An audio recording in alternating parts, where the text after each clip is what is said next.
Karena emansipasi perempuan itu hubungannya dengan laki-laki. Laki-laki jangan membatasi. Laki-laki bebaskan perempuan. Kalau boleh tanya, Frederberg protokol kesehatannya bagaimana ya?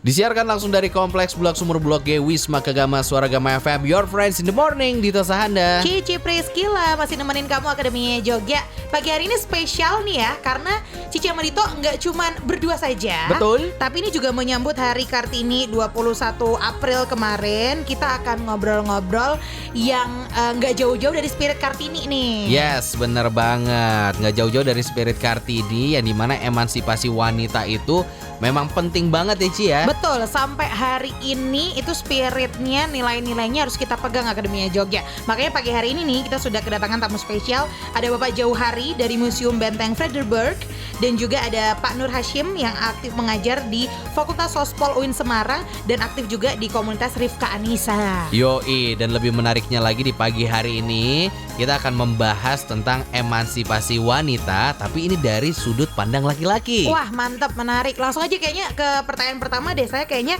ke Pak Nur Hashim dulu nih. Kalau tentang emansipasi wanita ini memang dari sudut pandang laki-laki itu seperti apa sih Pak? Itu pesan kuatnya ya.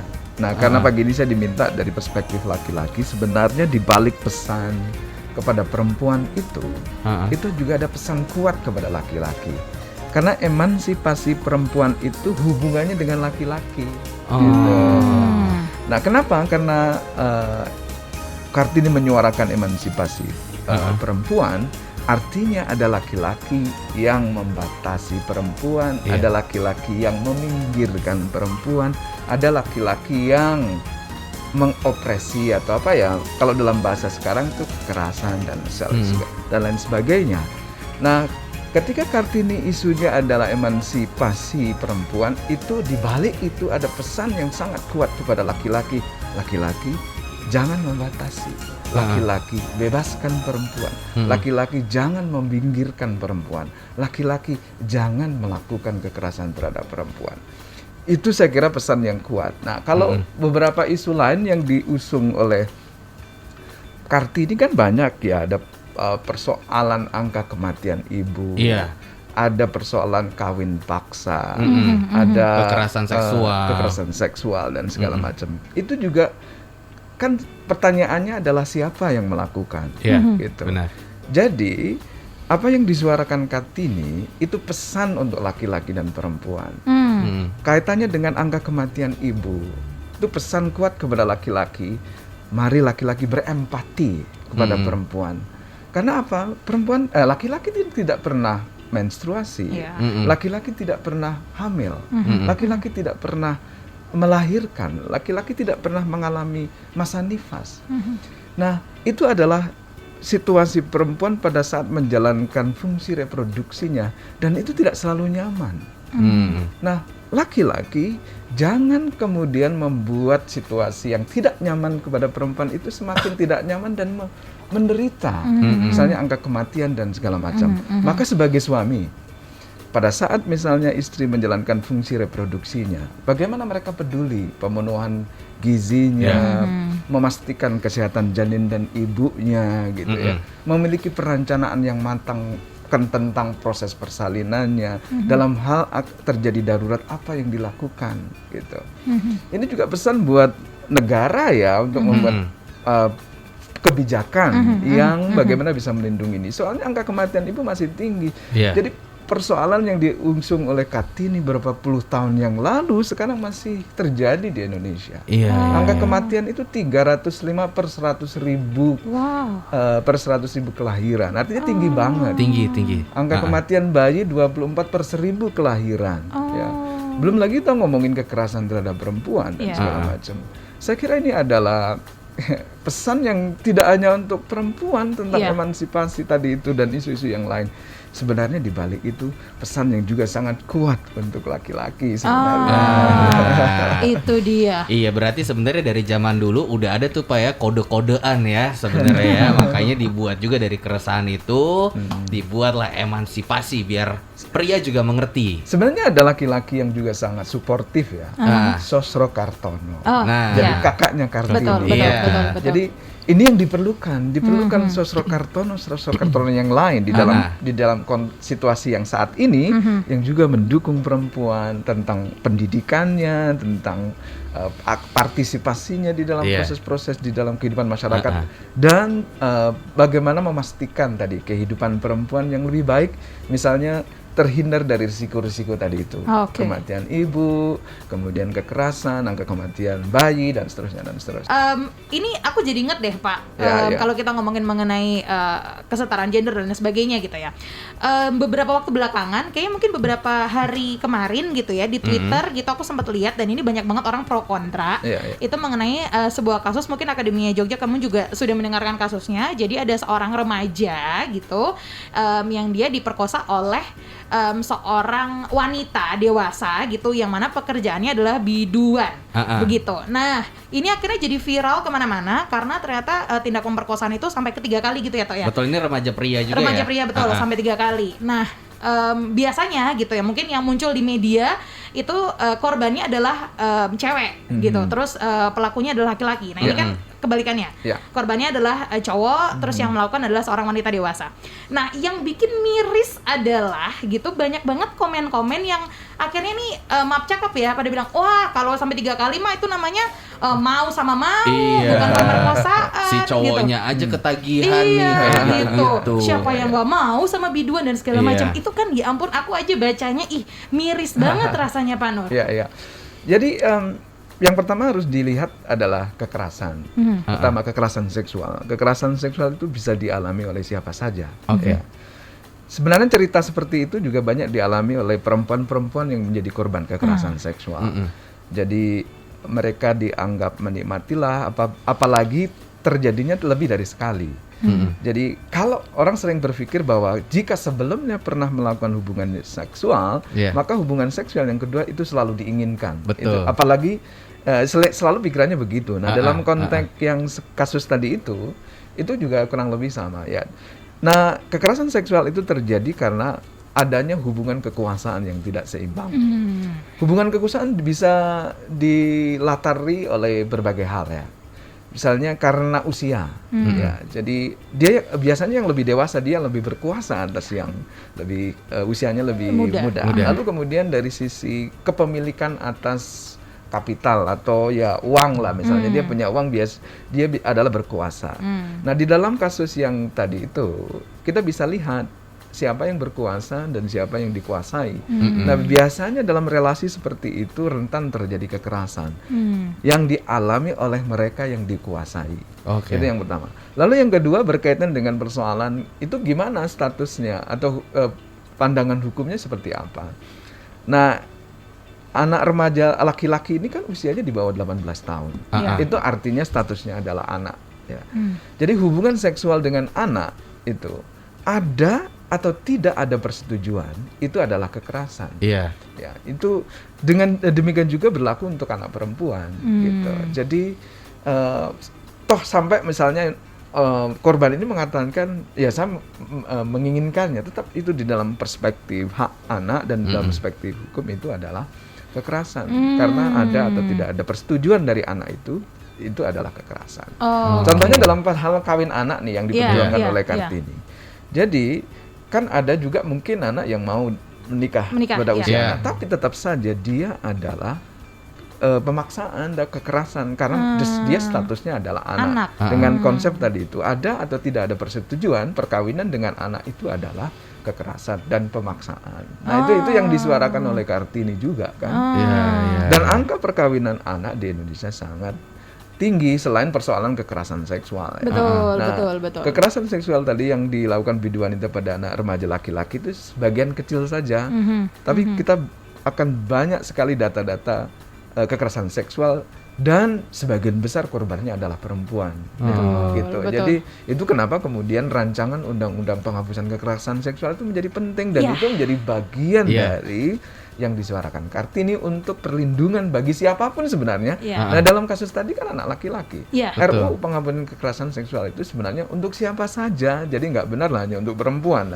Karena setiap orang bisa menjadi korban dan bisa menjadi pelaku. Nah, itu dia. Jadi biar mindset kita terbuka dulu nih Akademia Jogja gitu kan. Sedikit tadi ngomongin mengenai kawin anak gitu ya.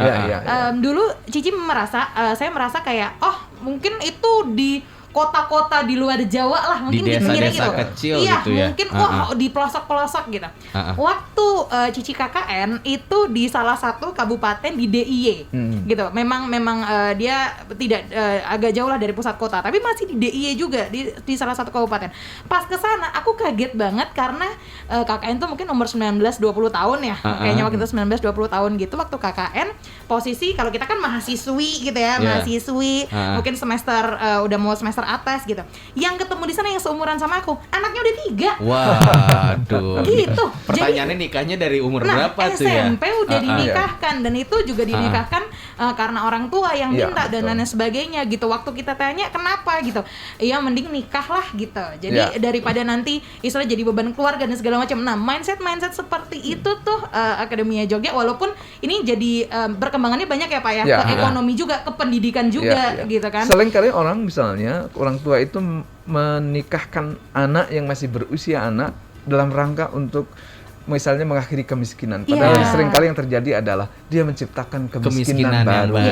Yes, itu dia. Makanya kalau misalnya kita mengerti hal ini gitu Akademia Jogja, mungkin kita juga bisa mengedukasi orang-orang di sekitar kita. Betul. Gitu kan. Jadi biar seperti ini berkurang lah jumlahnya.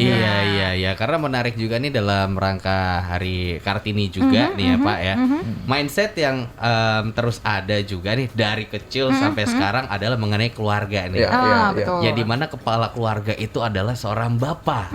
Nah, ini sebenarnya bisa dirubah juga nggak sih Pak? Kalau nggak selamanya kepala keluarga itu bapak doang nih, alias ibu juga bisa menjadi kepala keluarga. Iya, betul. Jadi pertama adalah konsep keluarga. Kita selalu acuannya kan biasanya konsep keluarga yang diintroduksi oleh BKKBN. Ayah, ibu, dua anak, laki-laki dan perempuan. Benar. Padahal di dalam masyarakat kita nggak selalu begitu. Ada ibu saja dan anak. Ada bapak saja dan anak dan mungkin dan yang lainnya itu yang pertama. Lalu yang kedua adalah di dalam masyarakat kita itu data statistiknya menunjukkan, saya angkanya lupa pasti, selalu ada namanya keluarga yang dikepalai oleh perempuan. Gitu. Artinya apa? Sebenarnya di dalam masyarakat kita itu laki-laki maupun perempuan, ayah atau ibu itu memiliki kemampuan untuk menjadi kepala keluarga. Cuma normanya itu adalah bapak atau ayah menjadi kepala keluarga. Nah, sebenarnya ketika suami atau istri lebih fleksibel ya berkaitan dengan peran-peran sebagai kepala keluarga, sebagai rumah tangga, atau kan ada juga sekarang yang bapak yang menjadi bapak rumah tangga. Ada istilahnya stay at home dad. Itu, ya. Corona ini banyak tuh Pak. Banyak ya. Nah, sebenarnya ketika ayah, ibu, suami, istri yang lebih fleksibel berkaitan peran-peran seperti itu, biasanya dia lebih adaptif dengan perubahan-perubahan. Seperti dalam situasi pandemi seperti ini, keluarga yang dia fleksibel dalam hal pembagian peran, biasanya dia lentur dan fleksibel dan dia bisa mengatasi perubahan-perubahan sosial yang cepat. Jadi suaminya menjadi sangat mudah, misalnya harus tinggal di rumah, harus kemudian ikut andil dalam peran-peran pengasuhan dan peran-peran rumah tangga. Coba bayangin mereka yang meyakini peran-peran itu secara kaku. Sebagai suami, saya harus keluar rumah, kemudian cari nafkah, semuanya sekarang harus di rumah. Itu problem. Seru kan pagi hari ini ngobrolnya, seru kan? Seru Akademia Jogja ya. Ini kita mau bahas dulu, sapa-sapa dulu yang sudah gabung via WhatsApp kita pagi hari ini gitu ya. Yang ini pertama ada Aji di Godean. Aku setuju banget nih sama pembicaraan pagi hari ini. Aku tuh cowok, aku ambil kuliah tata boga. Dulu waktu awal-awal sering dibilangin kan itu kerjaan cewek. Padahal kan cewek atau cowok kan sama aja ya. Mantap nih suara gama. Bener. Sekarang banyak banget kok cowok-cowok yang jago masak. Chef Juna, Chef Arnold. Betul. Cici Cici kalau sama Chef Juna, aku yang tukang makannya aja. Itu memang naluri. Ya.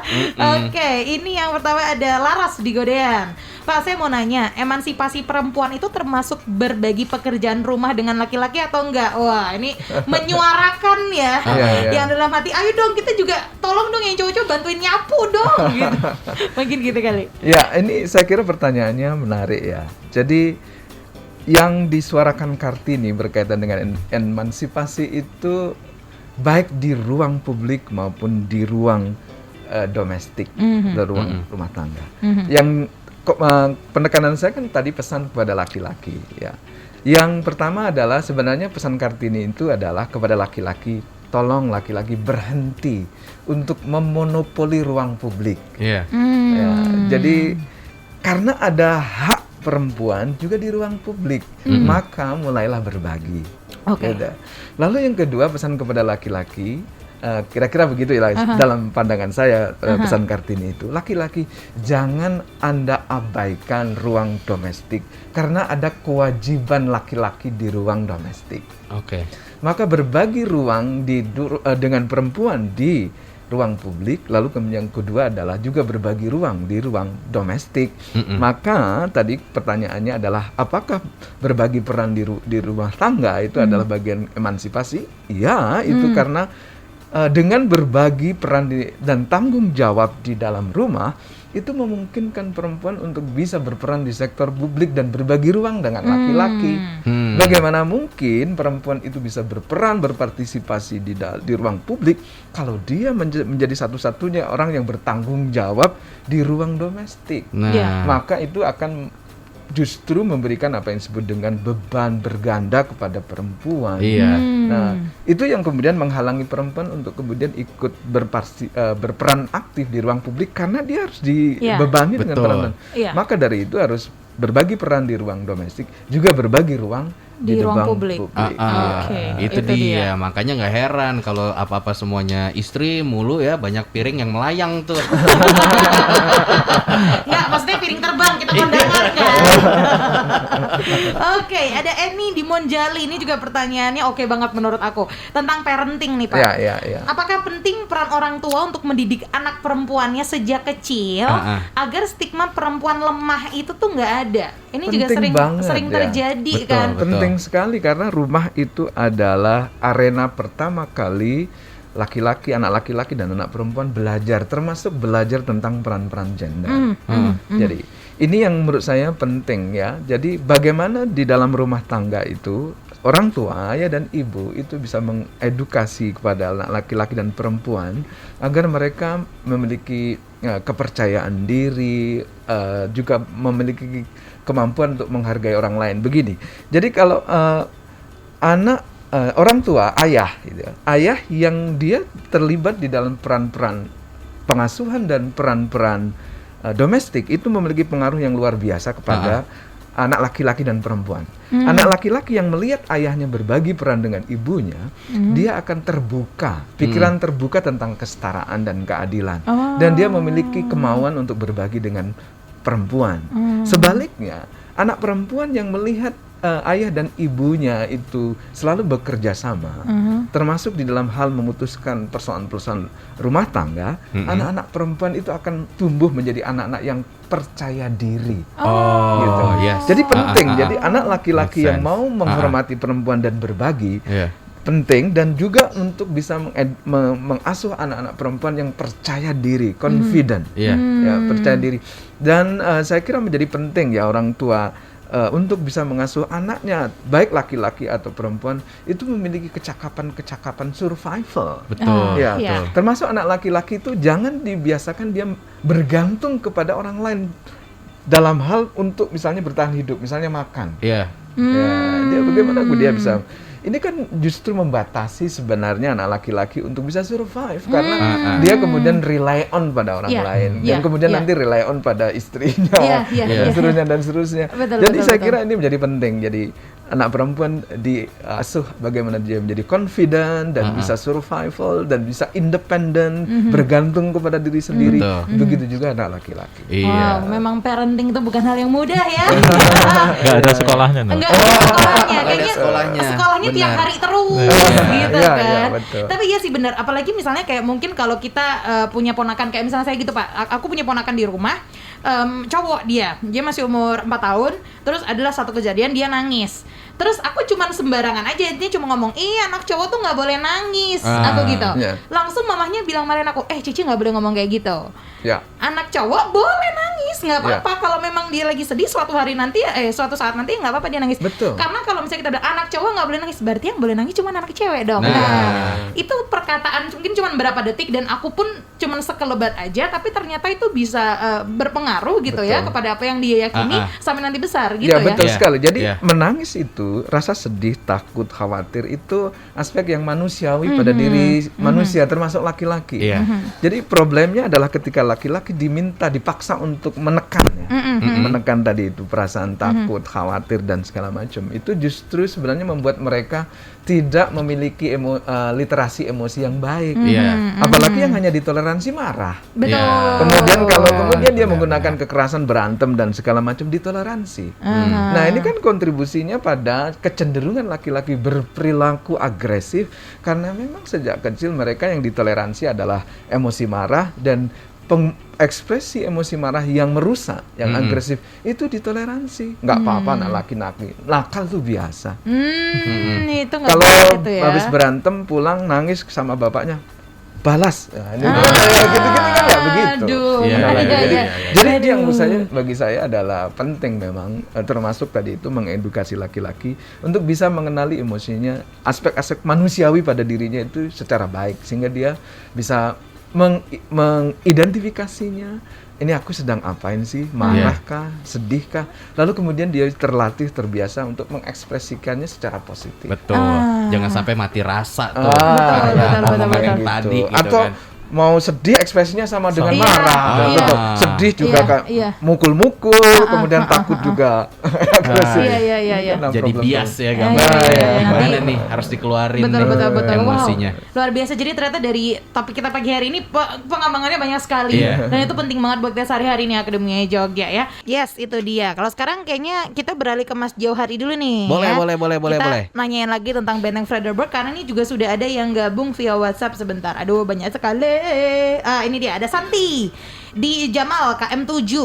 Kalau boleh tanya Frederberg protokol kesehatannya bagaimana ya? Nah, silakan Mas. Iya, jadi untuk Akademi Jogja yang akan berkunjung jadi untuk saat ini kita baru bisa menerima kunjungan personal gitu ya.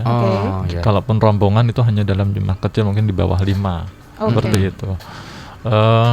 Karena kita juga ada batasan kunjungan tadi, kuota. Jadi untuk protokol kesehatannya tetap sama, cuci tangan, nanti di pintu masuk sudah akan ada termogan untuk cek suhu, kemudian nanti cuci tangan, dan sebelum masuk harus pakai masker gitu. Jadi kalau nggak pakai masker, kita suruh cari masker dulu. Kecuali kondisinya kalau sudah di dalam tiba-tiba maskernya ketinggalan, hilang, nggak ketemu, nah nanti kita fasilitasi untuk kita kasih masker seperti itu. Tapi kalau di depan nggak ada excuse harus pakai masker ya. Masa udah setahun nggak apal-apal ya. Benar. Dan nanti di dalam museum juga harus tetap jaga prokesnya ya, jaga jarak, tidak terlalu sering berkerumun seperti itu. Kemudian jadi kalau untuk rombongan kita fasilitasi lewat virtual. Jadi bisa virtual tour atau mungkin kunjungan memang rombongan yang khusus untuk tema-tema tertentu. Nanti bisa kita fasilitasi dengan menghubungi pihak Benteng terlebih dahulu untuk kita jadwalkan kapannya seperti itu. Itu untuk prosedurnya di Benteng saat ini, dan kita sudah punya virtual tour yang bisa dibuka sendiri.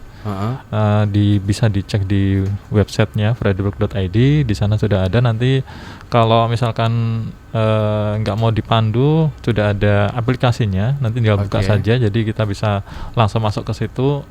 Real seperti seolah-olah berada di Museum Benteng. 4D nih ya berarti ya? Iya, betul sekali. Cakep nih Akademia Jogja. Buat yang di luar Jogja juga kangen pengen ke Benteng Fredericksburg gitu ya, udah bisa sekarang diakses lewat internet. Betul. Online semua. Gitu. Oke, untuk ke museumnya sendiri nih ada biaya masuk kah, Mas Jauhari? Iya, untuk biaya masuk kita untuk dewasa itu kita ada 3.000, kemudian nanti anak-anak itu 3.000, dewasa 5.000, asing 10.000 itu. Dan nanti kalau untuk rombongan memang ada, kalau sudah diperkenankan rombongan ya biasanya potongan 50% seperti itu. Potongan 50%. Dan mungkin kalau ada yang di sini nanti dari orang asing itu ya, mohon maaf kita belum bisa menerima gitu, karena memang biasanya orang asing cukup banyak gitu ya. Benar. Kecuali memang kemarin ada excuse kalau memang sudah bawa tes PCR atau antigen, sudah ada di depan museum itu, ya mau tidak mau kita terima asalkan ada bawa bukti kesehatannya seperti itu. Oke, baiklah gitu Akademia Jogja. Jadi sudah dibuat persyaratan dan peraturan yang begitu ketat. Betul. Begitu ya, yang sesuai dengan protokol kesehatan juga. Jadi kalau misalnya pas di Jogja atau mungkin ini Lebaran besok gitu ya, kalau misalnya di rumah, aduh udah mulai agak bosen gitu. Kalau daripada keluar terus habis itu nanti nggak jelas malah muter-muter kemana, ke Fredericksburg bisa, atau tadi bisa online juga gitu. Jadi biar bisa kita mengenalkan juga nih sama adik-adik atau putra-putri sama ponakan nih mengenai pelajaran sejarah. Nah, karena biasanya kalau sejarah, kalau cuman kita dengerin aja suka bosen. Tapi kalau kita datang ke Fredericksburg, kita lihat dioramanya, kita lihat ada apa aja di sana, itu biasanya jadi semakin menarik. Ya, apalagi sekarang hari ini kita lagi ada pameran ya, launching pameran tentang pelajar di medan juang. Gitu. Jadi silahkan, mumpung ada kunjungan fisik, silahkan bisa berkunjung melihat bagaimana cerita pelajar di masa yang lalu. Walaupun tidak ada, nanti bisa dilihat di Instagram juga. Gitu. Opennya sampai jam berapa ini, Mas Jauhari? Kita buka dari jam 9 sampai jam 3 sore. Sampai jam 3 sore, jangan sampai telat. Selasa sampai dengan Jumat. Baiklah, itu di Akademia Jogja. Ini banyak banget sebenarnya ikutan gabung di WhatsApp kita, Pak Nur, tapi karena keterbatasan waktu, nggak bisa kita jawab semua. Mungkin terakhir deh closing statement dari Pak Nur, silakan Pak untuk menutup nih perbincangan kita mengenai Kartini di masa sekarang ini. Silakan, Pak. Ya, seperti yang tadi saya bilang, saya kira Kartini itu memberi pesan yang kuat ya pada laki-laki, perempuan dan juga laki-laki. Kalau dalam bahasa saya yang sering kali saya sampaikan kepada mahasiswa saya, pesan saya begini biasanya, yang relevan dengan misalnya pesan-pesan Kartini. Untuk para perempuan-perempuan, berhenti untuk menjadi pendengar, tapi mulailah bicara. Dan untuk yang laki-laki, mulailah belajar mendengarkan untuk menjadi pendengar yang baik. Itu dia ya. Yes, itu mantap Akademia Jogja buat bekal kita nih ya. Sampai terakhir kita akan kasih tahu 10 orang yang beruntung mendapatkan hadiah spesial dari Museum Benteng Fredericksburg. Langsung saja aku bacakan ya. Boleh. Yang pertama, selamat buat Aji di Godean 08132 sekian-sekian, Tini di Jalan Kaliurang 0822264 sekian-sekian, Santi tadi pertanyaan sudah kita jawab, Jamal KM7 0856434 sekian-sekian, Lucy 0899542 sekian-sekian, Aulia 0855540 sekian-sekian, Laras 08232 sekian-sekian, Sofyan di Palaga 08998 sekian-sekian, Eni di Monjali 08157 sekian-sekian, Hadi di Banguntapa 08132 sekian-sekian, dan Yuni 08771 sekian-sekian. Selamat buat 10 orang ini. Gitu. Nanti kita akan hubungi lebih lanjut untuk pengambilan hadiahnya ya. Betul sekali. Itu dia. Sekali lagi terima kasih Pak Nur Hashim. Sama-sama, Mas. Luar biasa. Senang sekali mendengarkannya Pak. Ini 1 jam kayak berasa kurang gitu ya. Saya jadi kangen kuliah loh Pak. Yang benar. Iya. Tapi jangan serasa kuliah ya. Baik, Pak Jauhari juga terima kasih. Ya, sama-sama. Atas Dito. kedatangannya. Nanti kita tunggu lagi ngobrol-ngobrol lebih lanjut dari teman-teman Museum Benteng Fredericksburg ya. Iya, yang paling penting adalah sehat-sehat selalu ya. Iya. Yes, Sama-sama. amin. Baiklah Akademia Jogja kita juga harus pamitan dari pagi hari ini ya. Betul, terima kasih sudah mendengarkan Your Friends in the Morning hari ini. Kita ketemu lagi besok. Ya, jangan mengeluh di hari ini, kesusahan sehari cuma buat sehari. Waktunya Dito Sada pamit. Cici Preskila pamit. Have a nice day, happy Monday. Wassalamualaikum and see ya.